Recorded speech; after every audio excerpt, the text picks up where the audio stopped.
అండి మన కిచెన్లో నుండి వచ్చే కిచెన్ వేస్ట్తో మొక్కల్ని ఎలా పెంచుకోవాలో ఈరోజు మనం చూద్దాం.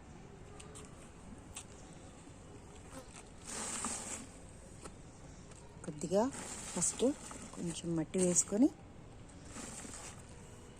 తర్వాత కొన్ని ఎండాకులు వేసుకొని,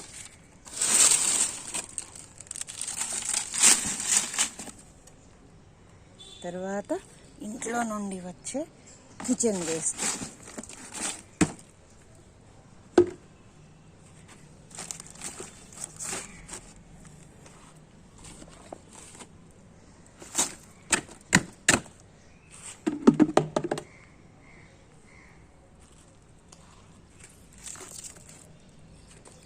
తర్వాత కొన్ని ఎండాకులు వేసుకొని,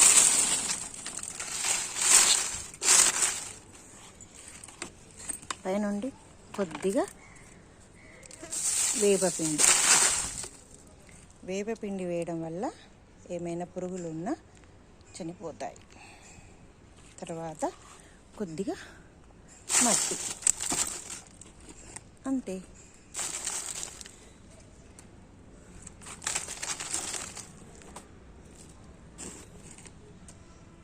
ఒక 1 వీక్ తర్వాత ఇది మొక్క పెట్టుకోవడానికి రెడీ అవుతుంది.